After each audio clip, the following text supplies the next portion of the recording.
delighted to have Soo Chye from See Teow, our, I was going to say new, but not really new, increasingly active and engaged Singaporean member, to talk about his personal and professional journey. And I thought I'd start by asking the million-dollar question and going right back to the beginning and asking Soo Chye, why the law? What led you to becoming a lawyer? Because we've had on our last Next Generation meeting, we had a fabulous comment from Isabel in Chile saying that she was inspired by watching Legally Blonde. And then we've had other people, of course, who want to come on and, you know, change the world. So where are you on that scale? And I'll ask you about your view of Legally Blonde afterwards. I don't think I'm so noble to think of changing the world. To me, law was not the first choice. It was medicine. But I remember when I was 14 years old, I had a cut. I was helping my mom at one of the stores in which she was working at. We run a little food store, and I had a cut, and it was a very, very clean cut on this finger. I don't want to show that finger, but and it just bled, you know, the blood just came out and all, and I felt nauseous. So immediately I said, no more being a doctor for me, because I thought that if I want to be a doctor, I must be a surgeon, right? And the motivation was actually money. At 14 years old, I was thinking of money. That's terrible, isn't it? Yeah. And so, okay, since you can't be a surgeon, then okay, the only other profession I know was being a lawyer. And I think ever since then, I did not look back. So it was not so noble. It's like I came from a poor family, and I cannot say that it was a very noble motivation. But maybe as we talk more, you all will know a little bit more about how things have changed, and I'll be happy to share that with you over when the opportunity arises. So Keith, sorry, no noble profession, no noble aspirations for me when I first started. Well, but it's interesting, Soo Chye, you say that, and yet clearly coming from a modest background, there was a driver there to, I suppose, to better yourself, and you know, one door closing at the sight of blood. And I guess, you know, from 14, that's sort of relatively young to be setting your sights on a legal career. In terms of what you expected at that age and when you were starting off, I mean, I suppose really starting your legal training, and to where you are now, what's been the difference between your early expectations and the reality of being a lawyer? When I first started out, I told myself, to be a lawyer, you need to be a litigator, or need to have some background in litigation. So I started with that, but my love has always been corporate-related matters and transactions. And so my first 3 years, I must say the learning curve was probably very steep. I had a good mentor. So it was driven by, I want to get involved in transactions. Then in the course, in my legal professional journey, I told my mentor, I think from very early on, I said that I want to be able to handle my own clients in 3 years. And I'm very grateful for him, to him, when he, up to today, when he replied, I will help you. And so it was very transactional, motivated. And over the course of the years, when I started to have my own practice, my own clients, and all, I started to think of myself as being a counselor. inspired by, I suppose, what's that character in The Godfather? The When consigliere. yeah, the consigliere, the go-to guy to clients. And practice has developed along those lines. And I think it started off quite early for me. I think when I was third year, fourth year of practice, I already had, came out and started on my own. And over the course of these years, either in partnership or on my own, I saw my role as a lawyer, not just as a person who gave answers, but a person who counsels my clients. And over the years, many of them have become friends. So I think the journey, um, um, yeah, it progressed that way. And the idea of lawyers being a counselor to clients, I think started off very early for me and stuck throughout up to today. Some of my younger colleagues are here, and I think some of them may be say, "Oh, there he goes again." So this is a mantra of yours. Some of your colleagues at See Teow will be nodding sagely as you say this. I think as young as lawyers, maybe those before my generation, we were the purveyors of knowledge, legal knowledge. Right? But these days, legal knowledge can be found in many of our good friends, right? Mr. Google, Mr. YouTube. And more people are getting more savvy about how to get knowledge, but many of them need solutions, and that's where I think we lawyers must play that role. So, how do you develop the mindset, first of all, and how do you encourage and mentor younger lawyers and people you're working with to become the counselor, the solution finder, rather than just the lawyer? How do you go about doing that? How did you do it for yourself? I had to survive. I was in a rather comfortable practice, but I decided from quite early on I may not fit into a large firm outfit. So I had to survive when I was practicing on my own or with smaller outfits. And how do I encourage my younger colleagues? As much as possible, I will I'll share with them my stories. Now I sometimes, maybe they feel I'm like a broken record. Over the years, I've come across and worked with younger lawyers who have come and gone. So I don't dare to say that I have a good history of mentoring a person for a long time. But I like to think that some of the values that we hold as part of a noble legal profession, I think that part of it must still be very important. As lawyers, we are given a certain status in society, in most societies, and we do have the capacity to play a big part in the justice system and helping clients who are sometimes not able to pay. So that part of it, I think, must be there. But in terms of what the profession can give to us, I think more and more we try, and the senior ones, my friends, and try and share our experiences with the younger ones. And that's, I suppose, our contribution to the next generation of lawyers.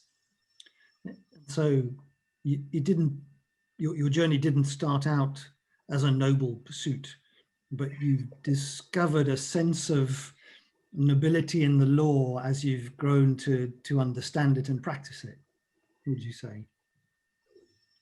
Well, I suppose my perspective towards certain things have changed. I, in the Chinese tradition, when people see you are a lawyer, they actually hold you in very high regard. And I discovered that when I started to mingle with more of these traditional organizations and traditions. And that is where I realized that actually, maybe as a lawyer, we do have a role to play. We hold a certain status in society where we can contribute. Yeah. I don't know whether that's nobility, but I suspect it's probably the natural progression of things when you add more years into your journey. And talking of the years in your journey, how much, I mean, it sounds to me that there was quite an element of focus there. If from an early stage, you were, I was going to say demanding, that's probably too strong, but sort of strongly requesting of your partner of your senior partner to have your own clients. So how much of your legal journey has been planned and followed a path, and how much of it has been taking a fork in the road, the path less traveled?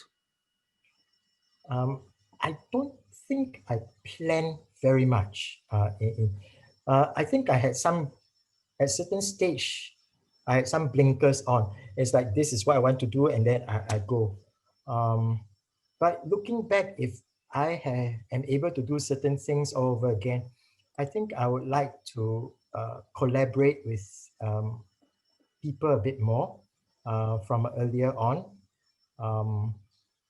I had one incident when I was invited to write an article when our Electronic Transactions Act first came out, and was invited to write an article. He was with a professor in law school, and I turned it down. Up to today, that was one of my biggest regrets. That day when we met him at one of our reunion dinners at law school, I was so silly to turn it down. So if as part of my legal career, I wish that I would have done a little bit more of that collaboration with more people in publishing, in speaking more. But other than that, in terms of focus on the areas of work, I think I must say that I'm quite happy with how things have turned out, and I feel very blessed by how things have turned out. One of the things you said to me, one of our first conversations was something like, to become old and wise, you have to start by being young and foolish. Yeah. We Swee Teow colleagues, I'm sure that's not a reflection on any of you at all. So how have you maintained, though, a sense of young and foolish? Because I think what's inherent in that is a sort of an openness, a curiosity, a creativity, and a willingness to try things and learn, fail, learn, Yeah. start again. Yeah, I think one must have that, whatever the age is, one must have this perspective of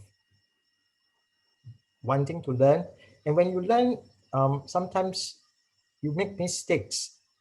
Very often you make mistakes. You discover you don't know things, and you discover that you're actually quite foolish.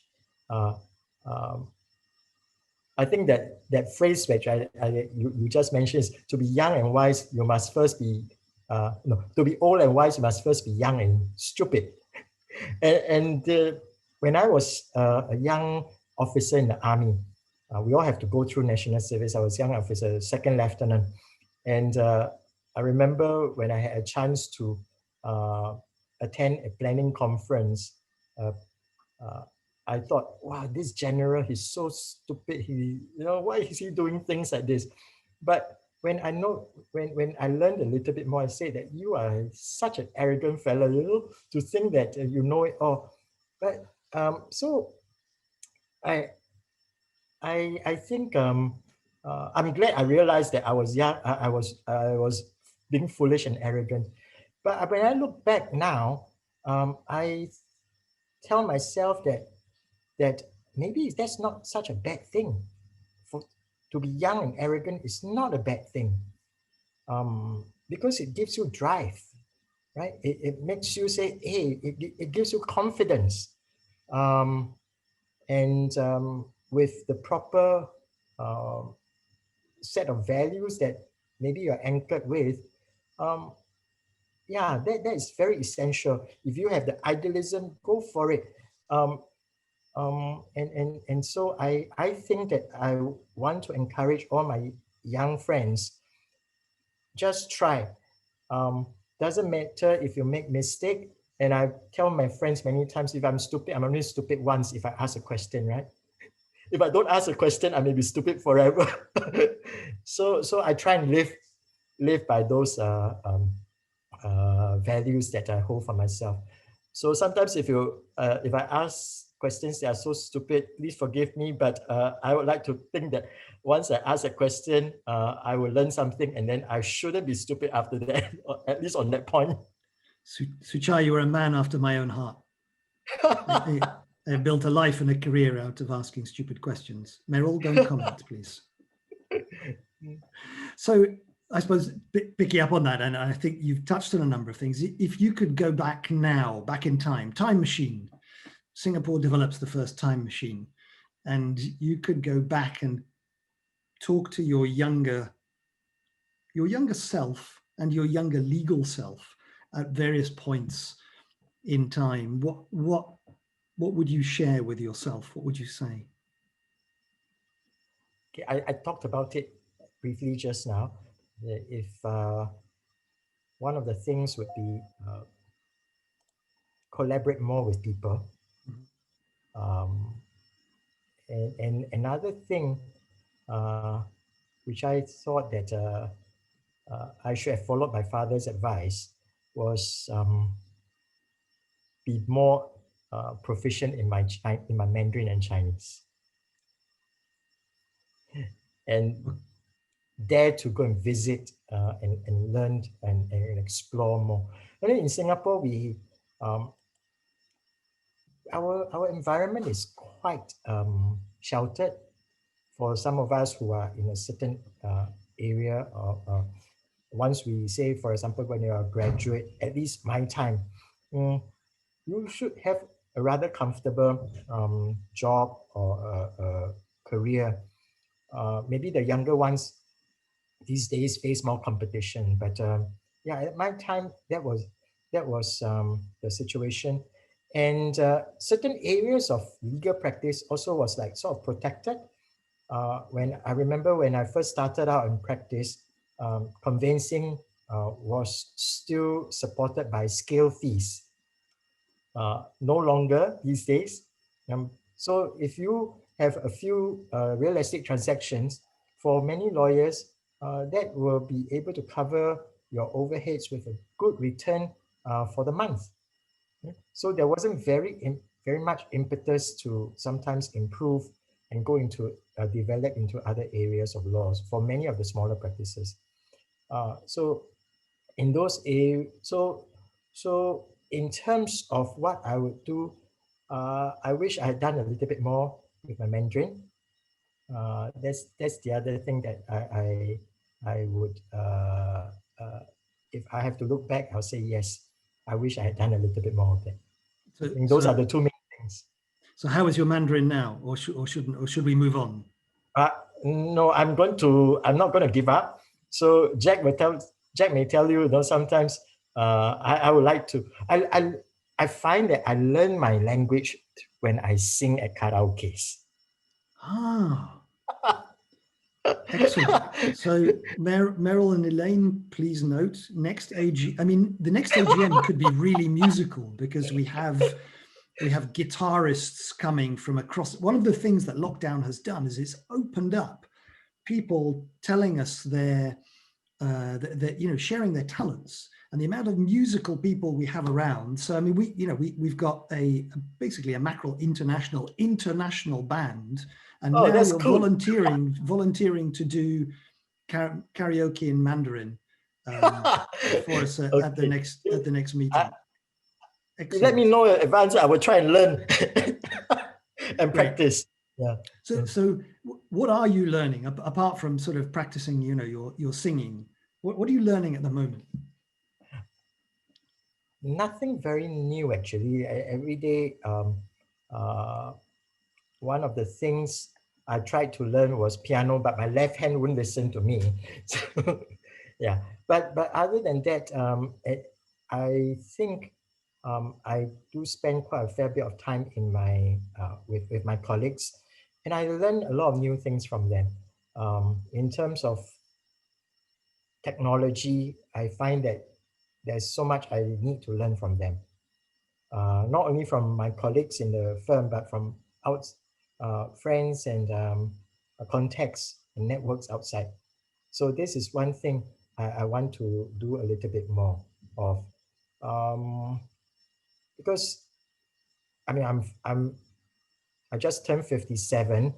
God willing, I have 10 more good years, and after that, if God willing, another 10 years, and I hope that I will be able to continue to contribute, not so much, maybe not so much in See Teow, because by then, hopefully there will be a new set of young, energetic people who will drive the firm. But surely there are many outside in the society whom I'm sure I can contribute to. One of the things I value about our relationship, Soo Chye, and it's a strange thing because we've not met in person, and yet, okay, that's true. Which is this crazy year, this crazy world, but is that you are a counselor. I can take counsel from you, and you will give it freely where you think it's merited. As I take counsel from Elaine, from Merrill, who've been with the network for a long time and who understand the characters, the people, the nuances of it. Where do you seek counsel from in your circles? I'm fortunate to have a few good friends. My contemporaries in their various areas where I will bounce ideas off them. Some work-related, some spiritual life related. Um, um, so that so that's one group, people around my contemporaries, and there are people who are older than me whom I will ask even today for perspectives. So I mean, these two groups are quite natural. I'm trying to develop taking counsel from another group, which is my younger colleagues and my younger friends. And I think there's a lot that I can learn from them. I mean, I don't want to embarrass Jack, but I will, in any case. There are many times when I will bounce, say, hey, Jack, what do you think of this particular situation? And she will give me views that are very insightful and useful to me. So I find that in some of my other colleagues, so I would like to think that I want to encourage all of us older ones, not many here, to see how we can learn from the younger ones. There's much to learn from them. So 3 areas: those older ones, those are my contemporaries, and even the younger ones. Sometimes maybe one may think that I'm compartmentalizing some of the my relationships. I think that maybe I do, because some friends you get attuned to them with them in certain areas better than others. And so you tap on their experience, you tap on their views. Some are better suited for that and for others. And collectively, we hope we learn together. So I like to, one of the things I talked, somebody shared with me and said, we need to find young mentors. The word mentor is being bandied around so much sometimes that I think that maybe it's not a very good word to use. But yeah, we need to learn from our younger friends, especially when things are changing so fast, you know. I don't understand many of the things that the younger set do. And I need to hear their perspective and give regard to those perspectives. And if I want to live in their world, I better learn from them, right? I mean, that's so natural, isn't it? So logical. Yeah. So that sort of leads me on then to the next question, which is, how do you think, when you were in that next generation, that up and coming lawyer, compared to now, how do you think the legal landscape has changed, and how do you think attitudes and aspirations of up and coming lawyers have changed from when you were a little bit younger? Because 57 is still young. So okay, two things. One, I think I'll talk about the legal landscape. I think the legal landscape is now more global in nature. I mean, when we talk about, I remember when, say, 20 over years ago, when talk to some of my clients, you don't hear so much of, oh, I have an asset overseas, I have an asset here and there. Maybe, of course, for the rich, high net worth, they would have many assets in many different jurisdictions. But by and large, most people would be quite local in whatever they do. But that's no longer the case, right? I mean, these days when I talk to some clients, they say, oh, I have an asset in New Zealand, I have one in London, I have some in Malaysia, and China, in Thailand. So I think for the younger set, my younger friends, I would want to encourage all of you to look at things from a multi-jurisdictional point of view. So and in that regard, some people say, hey, that is so competitive, it's terrible. But if we want to look at it from another perspective, it's like, hey, now the world is your oyster.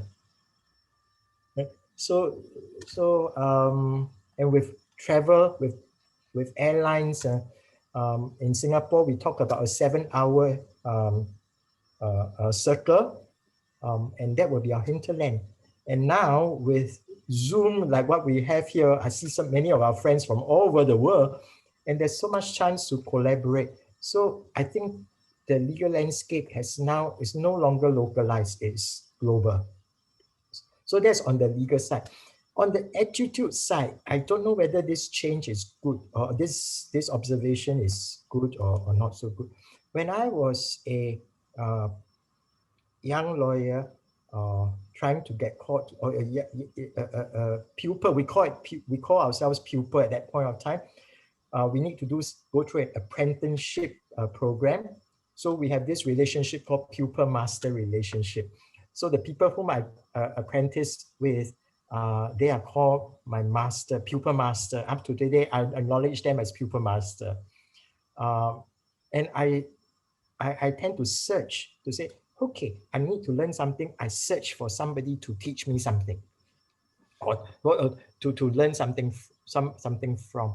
I don't know whether the young have that kind of perspective, whether they search, they seek, or whether they are waiting for people to mentor them.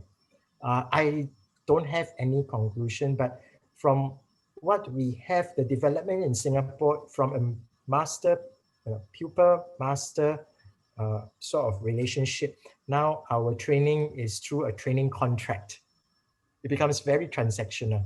So I don't know whether that's a good development or not so good development, but I would like to encourage my young friends and my young colleagues to embrace the spirit of seeking to learn from people whom you can learn from, instead of waiting for people to teach you. I think there is some difference over there as I see those in those two areas. And you touched on, I mean, Singapore is wonderfully placed in that it is arguably at the heart of ASEAN, Southeast Asia. It's built itself. It's always been a trading nation, and therefore its reach, and when being reached for, in and out, has been international. So you've talked about the modern client globalization, the modern client having assets in more than one jurisdiction. How do you encourage your younger cohort to really get an understanding of different jurisdictions, different countries, cultures, ways of practicing law, ways of interacting with clients, etc.? I mean, in one sense, it's easy. You just jump on SIA somewhere and national carrier, and away you go within that 7-hour time frame. So for us, for those of us whose practice involve clients who also are global centric, we have a global mindset, then we have an opportunity to see how we can add value to what they do. So those will be opportunities. Like, for example, we are in the midst of one matter where the clients have, the client is Singaporean. One client is Singaporean. Okay, husband, wife. One is Singaporean, one is in one of our neighboring countries. They have assets in various countries. They are looking at succession planning. How do you deal with that? If I am only thinking of advising from a Singapore point of view, how am I going to contribute?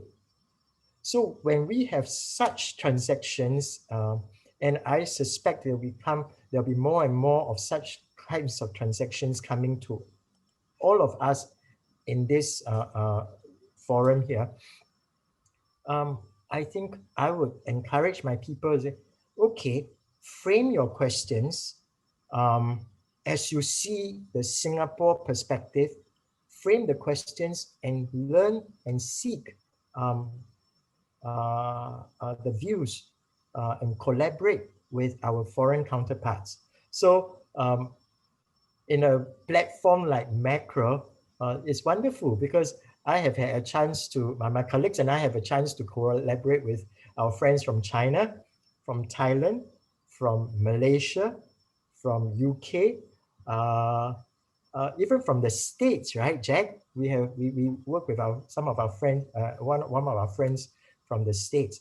So from there, we learn from each other what the various perspectives of law is in each of these jurisdictions. And when we speak to clients, then we can show off, right?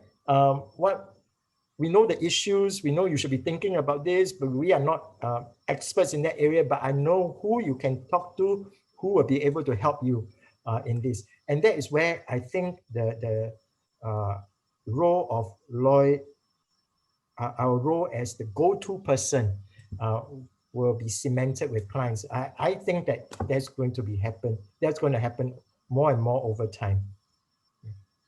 So to my younger colleagues, collaborate, talk to our friends in the Mackrell network and engage with each other.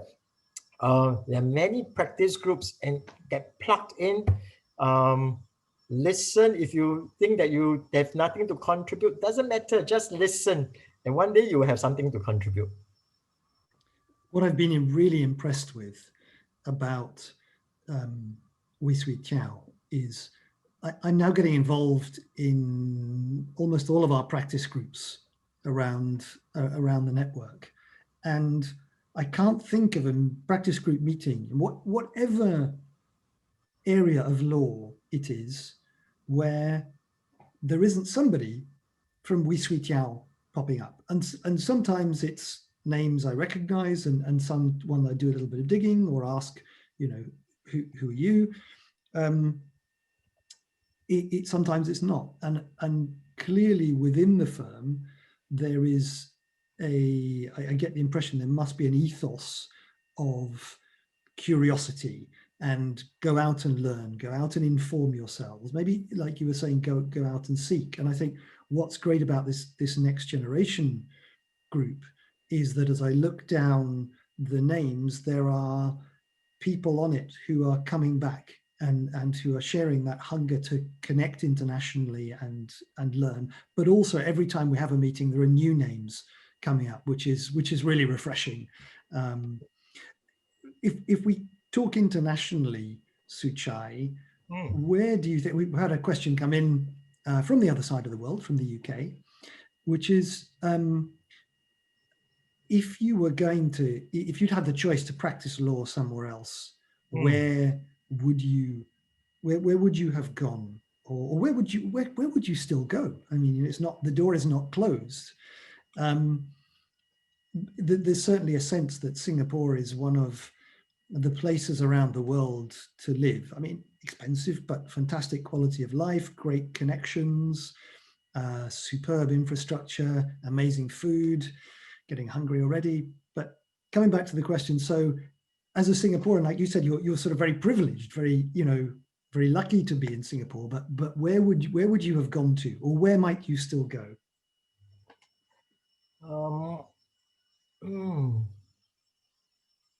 No, I'm just wondering whether I should be politically correct or You're going to be nice to your neighbors.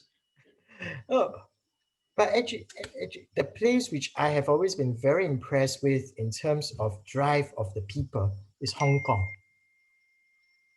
And it pains me to see what happened last year with all the protests and riots and all.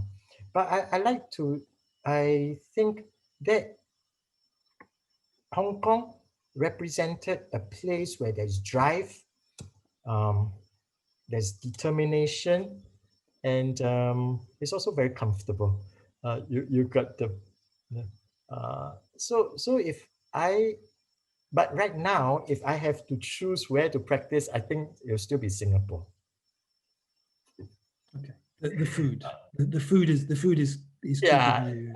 I think Jack will tell you, the food. Yeah, he's going to die in another place without the food. Okay. But jokes aside, I think the stability, maybe because of my season in life now. But if I were a young fella, maybe I'll go to somewhere where there's more cutting edge advances. Maybe even into a jurisdiction where which is not as clean, or which is not as sanitized as Singapore. Here the rules are sometimes tend to be, okay, you just follow this and you get there. Sometimes not so exciting. For us lawyers is one of my colleagues shared with me that the money is in the gray. It's not in the white. Everybody can play in the white, but the money is in the gray. So another area which I want to do is actually revenue law in the United States. That will be exciting. Okay. So you'd be an advocate of the Mackrell International Intern Program, where of course there's no age limit on the intern. We could send you off to one of our we'll send you to Hogue Fenton to sort of become a 5G acolyte of our Californians, or there you go, Fino or our Bulgarian American and Bose can take you under their wing in years to come. If there's an opportunity, let me know.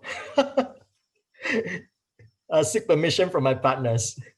Fantastic. And you've heard it here that, Soo Chye is going to come open and curious and willing to learn. We touched earlier on counselors, and you also mentioned that mentor and mentoring is a bit of an overused word, and yet there must have been people on your journey who have acted as that guide and as that figure that you can, I suppose, a rock in the stream, not necessarily from a legal perspective. Who have they been, and who do you still look to? I always tell my wife, work doesn't faze me at all. I have no problems with hard work. And so she's my rock. My wife is my rock. And some of my colleagues who have been working off for a long time, they provide the encouragement. One of them would say, I would say that sometimes I need to lean on their strength for some of these things. Work-wise has never really caused me a lot of problems. Maybe because I'm prepared to ask for help when I need help. So if I have a problem, I remember when I was first starting out and I needed a legal opinion, I needed a second opinion. I went back to my professor in law school, Professor Reynolds. I don't know whether you guys had a chance to talk to be taught by him. He's one of the authors of the Law of Contracts. And I said, Prof, can you give me a second opinion? And he rendered a second opinion for me, a written opinion. And I asked him, can I pay you? And he says, no need to pay me. And so along the way, there have been angels like this in my professional path who have helped me along and just given me that hey, it's okay. So maybe it's because I am prepared to ask and prepared to sound a bit foolish, and maybe that's why work doesn't really bother me. But it's the human relationships that sometimes a little bit more difficult to manage, and for that, my wife is the one. When I come home, you go outside battle and bruised, and you come home and say, okay, at least there's somebody who will still take care of you. Good. So since we're moving in that direction, then how do you maintain work-life balance? Because we all know to be that counselor, sometimes clients can be demanding and their needs are, and I think increasingly with technology and so many platforms that we can communicate on, there is an expectation of clients that their counselors, whether they're in business or legal or otherwise, will be on hand to answer their questions. So, lawyers work hard, get paid well, work hard. There's an expectation around that. How do you keep the balance between work and life, other than having an amazing wife? Yeah, I was thinking of this, actually. I was reflecting on this. And I wonder whether that question about, having to maintain a work-life balance is the right question to ask. Because for me, work is part of my life. And I share this with my colleagues, younger colleagues also, and my other partners in the firm. I say, to me, my practice is 24/7. So if you take it to one extreme, then I don't have work-life balance. Right? But I think that in life, for me, in life, there's part of it is work, and there are many other parts. You've got the spiritual element, you've got the physical element, which you need to take care of. If and work is only part of this. So I would take the life part of out of that question. I'll say, how do you balance between your work, your family, your friends, your, if you are, your the organizations you serve in, be it in church or other, how do you do that? And I think one of the things I find that, on reflection is, I think it's the relationships I have with the clients on the work side. It's the relationships I have with my clients. I share with them what I do outside my work. So some of my clients have now become my family friends, and they know my wife, they know my children, and they know what I do outside in terms of extracurricular non-work activities. They know I serve in this organization or I serve in church, and sometimes they will know that in certain times I am going to place priority in those areas, and they will not disturb me. I appreciate such clients. That's how I manage my work life. I suspect most people, in fact, everyone, when you tell them that, hey, I've got my son's birthday coming up,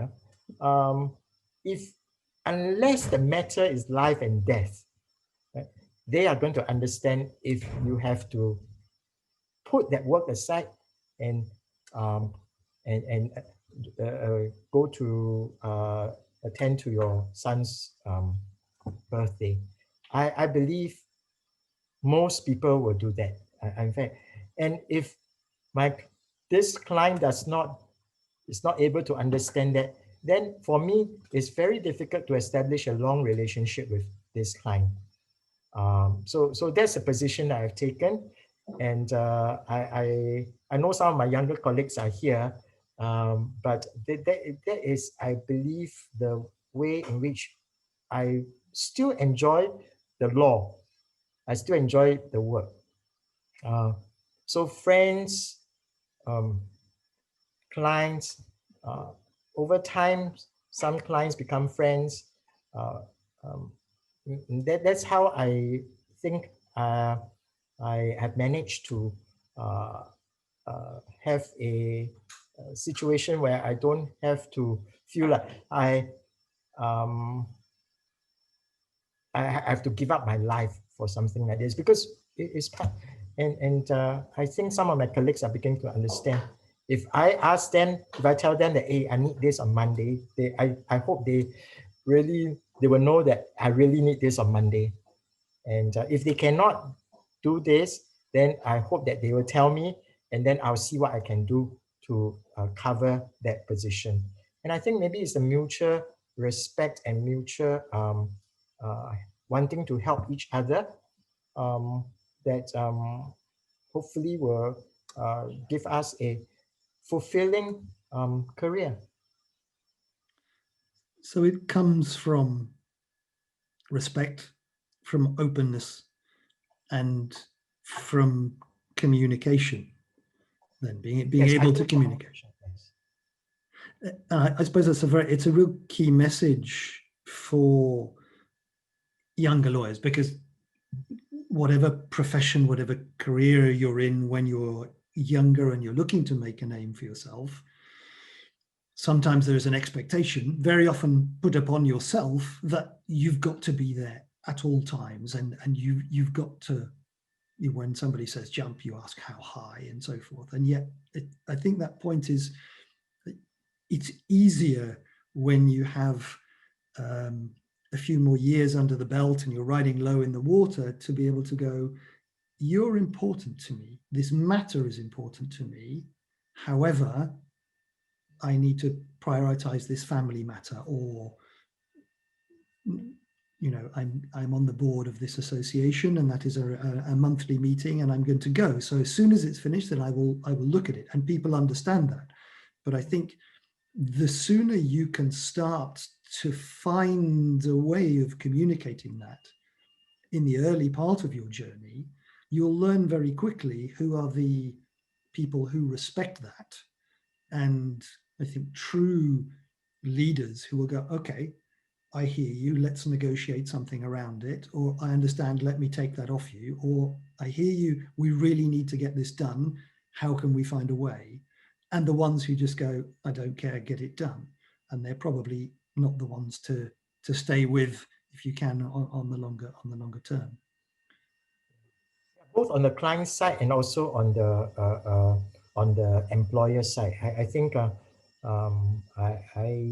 I think the communication is the key. But I also started off with saying that to me, work is 24/7. And maybe because I run my own practice, or I'm in charge of a practice. So I feel responsible for my younger colleagues. I feel responsible for all the rest of the people in the firm. Even if the firm thrives financially, all of us will benefit. And for young families, I think finance is a big part, right? But yet we also must be mature. We must also know that we only have 24 hours a day. By ourselves, we only have 24 hours a day.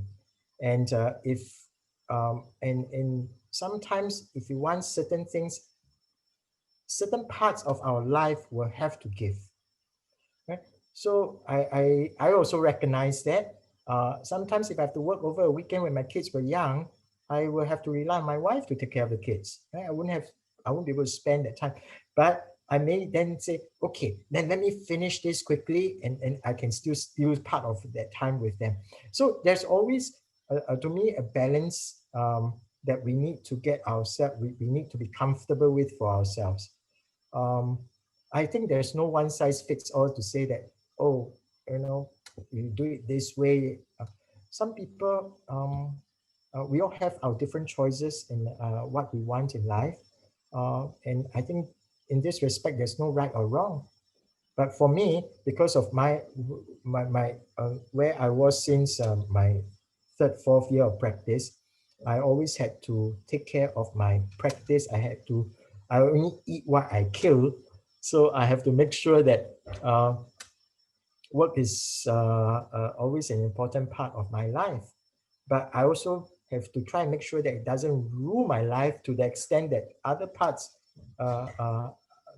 become degenerative and then in the end die. So that is something that I think my young friends will all have to find a balance for themselves. Soo Chye, I've loved this chat. It's been fascinating and sort of just as I expected, and perhaps a little more than I expected as well, which is wonderful. I'm going to put one sort of final opportunity or question to you, but just before I do that, anybody who's with us today, if you have a question that you'd like to ask, either pop it into the chat, or after I give Soo Chye the opportunity to answer this question, unmute yourself and ask. Because I think if something that has come across today, it is about the power of asking questions, of that communication and seeking opportunities. And interestingly, it came out of our previous mentor series, both with David Ettinger and Lorraine Cavatayo. Go and grasp opportunities, ask dumb questions, because it's only dumb if it sits there and never gets the light of day. So if there's something you'd like to ask, please be ready to ask it in the chat or by unmuting yourself. But Soo Chye, the platform is yours. The last word is yours. What is the one thing you'd like to say to the group, share with the group, or alternatively, as we're talking about asking, what's the one thing you would ask? What's one thing you would ask the group? There's a very nice perspective, Keith. What would I want to ask my younger friends? Sorry, I couldn't quite hear you. Let me just turn Siri off. Yeah, okay. If Asking Siri is not, that's not an option. Yeah. If I want to ask, if I have a question I want to ask some of my younger friends, I think it would be, I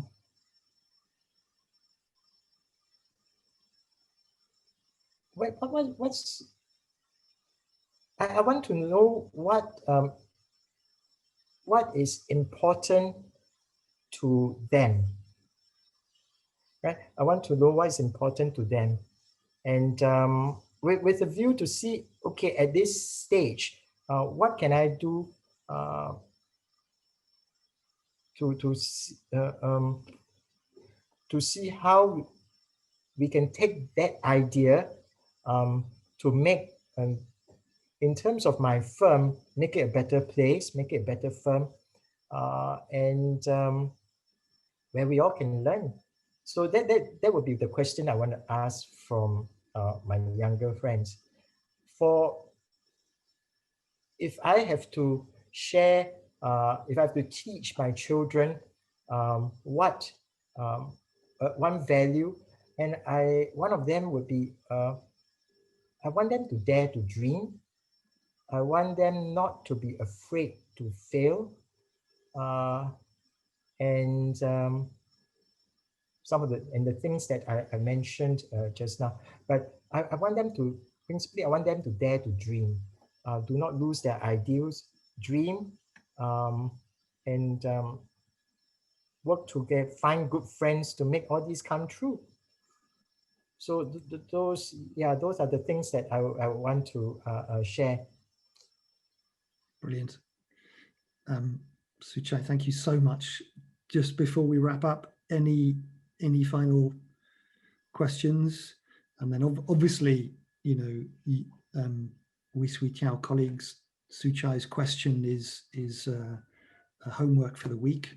So he's expecting 1,000 words on that before the weekend, so you can work together better.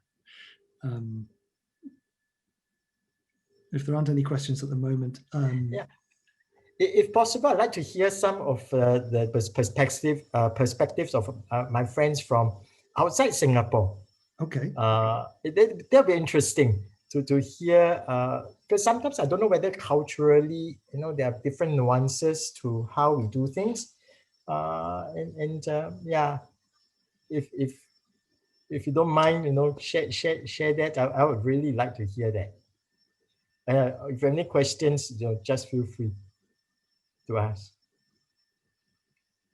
There we go. Now, Vino, I know you're not shy because we've spoken a couple of times now in terms of, and you're on screen and you're looking gorgeous, it has to be said. I'm having beard envy. So in terms of what you've heard, because you've now been to a number of our next generation sessions of all sorts of different sorts, is there anything sort of in terms of what Soo Chye has been talking about that resonates, or you think I'm gonna take that on board? And if there's certain things, sort of looking back even on your legal career so far, you think, yeah, I wish I'd done that. What would you say? Well, I'm pretty fresh into my actual private practice career, coming up on a year and a few months because I clerked for a judge initially. So I'm still trying to navigate the waters of how to reach the level I want to be with making a name for myself in a firm, being considered reliable, and putting out good work product, while also not being or subtracting from the attention I'm giving my wife, my family, my friends, who I find that's probably equal importance in my long-term life goals. So it's still just trying to navigate how to not be looking at my watch every time I get an email and ducking into a side room to take a call whenever we're having a family dinner or something like that. So it's interesting, and that's why I like these meetings, that I get the chance to hear from people that are seasoned with it, how they've navigated these waters where I'm sure 95% of young attorneys have the same worries about starting their careers off on the right foot and making a name for themselves. Thanks, Vino. And I picking up on that, I think that is one of the beauties, not just of the network as a whole, not just for the more seasoned salt and pepper of us, but you know, as a younger lawyer, you have a cohort. The more we bring the next generation together, the more you can share those experiences and perhaps start those conversations amongst yourselves in terms of, is there anybody amongst the up and coming lawyers who's found a way to balance that? You know, it's all very well and good for, you know, wise consiglieri Soo Chye to be talking about work-life balance, but you know, hey, I'm a year in. You know, how do I get that balance?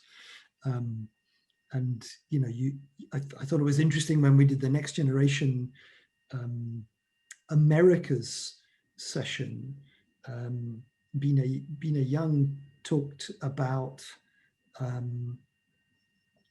how one of the pressures on her was constantly having her two phones pinging, and she'd found an app which actually managed them and shut them down and then brought them up again for a period of time, so she could be switched on to all the different social media platforms, some leisure, some work, but the thing is not be pinging all the time, and to sort of structure her time in and around that. And there were a few people around the network who said, okay, that's a really good idea. Or Rich Bracken, our speaker, who said, look, don't set meetings for an hour. Set them to start at 5 past and finish at 5:02, which we're not doing today, but just give yourself some reflection time and some preparation time, and it will make you focus. You know, it's not easy. We have the advantage of those years under the belt. Soo Chye, maybe I'll take another, somebody else who I know is not really shy, even though she's going to pretend she is, Ankita. What are your reflections on today? Keith, I'm a little bit shy. I would like to correct you on that part. But one biggest takeaway from this would be, what I really like Soo Chye is saying is that if he needs something at the end of a particular day, and if you're not able to give him that work, he makes sure that he finds a way, you know, to fill up that gap. So I think that's a very good trait of having a senior who is actually willing to take responsibility and is willing to teach you, and even willing to fill the gap when you are not available at that point of time. So I think that's something that I would definitely want my senior to have, and which I already have right now. So yeah, this is one key takeaway. And maybe years down the line when I become a senior, so this thing will be there when I'm going to have juniors, that, you know, you have to take responsibilities of them, because you've gone past that phase where you know what is wrong and how to fill up that gap when your junior is not able to do so. I think that's one takeaway that I'm going to take from this today. Thank you. Ankita, thank you. And can I say that was put across in a completely non-shy way? Very confident. Okay, I'll take Beautifully that said. compliment, but yes, thank you. Thank you for sharing. Thank you for sharing with us. And Fino and Ankita, thank you for your contributions. And most of all, Soo Chye, thank you for yours. It's been, you know, it's been a privilege